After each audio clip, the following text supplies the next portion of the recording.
Bonjour tout le monde, j'espère que vous allez bien. De mon côté, ça va super bien. Bienvenue sur Alliance M Éducation.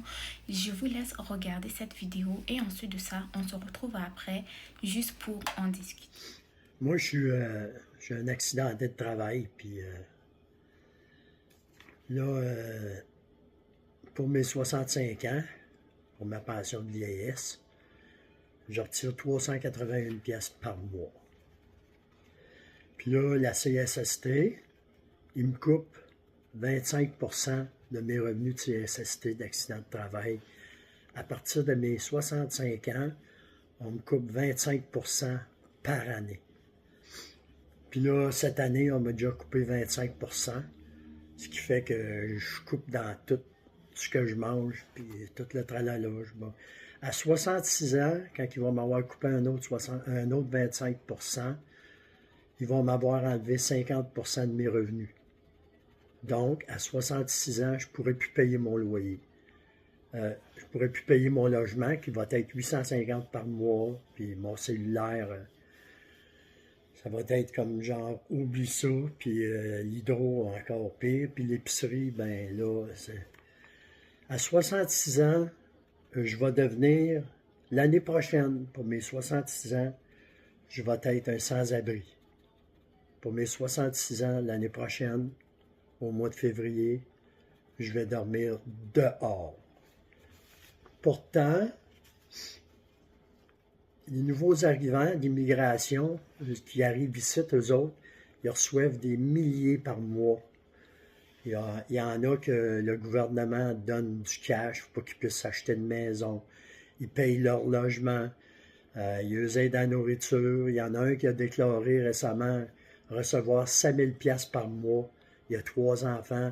Il vient d'arriver ici. Ça fait pas tout à fait un an. Puis le gouvernement, il lui donne 5000 par mois. Moi, j'ai travaillé. Il n'a jamais travaillé ici, là, eux autres, là. Moi, j'ai travaillé pendant 40 ans. J'ai tout le temps payé mes taxes, fait mes rapports d'impôts. Puis, dans quelques mois, 5-6 mois, je vais être un sans-abri. Moi, je ne peux pas vivre cette injustice-là. Je ne peux pas vivre cette injustice-là. On me coupe tout. Fait que, l'année prochaine, le gouvernement aura fait de moi un sans-abri. Plus de place à rester, plus d'argent pour manger, plus rien.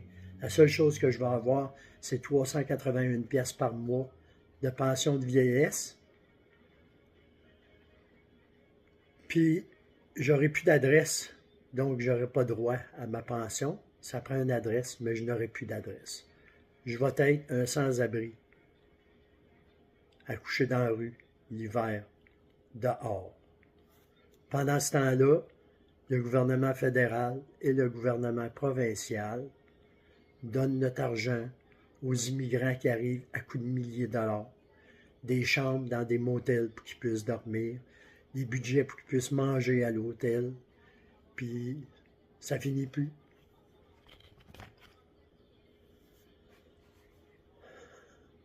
Le gouvernement va faire de moi un sans-abri, un Québécois qui a payé toute sa vie, qui a travaillé toute sa vie au Québec, qui a payé ses taxes, ses impôts, puis là, je vais me ramasser dans la rue. Totalement dans la rue, sans revenu.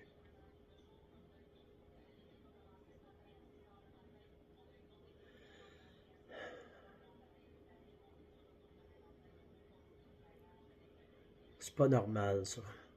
C'est pas normal que les Québécois se ramassent dans la rue pendant que les nouveaux arrivants immigrants reçoivent des milliers de dollars par mois.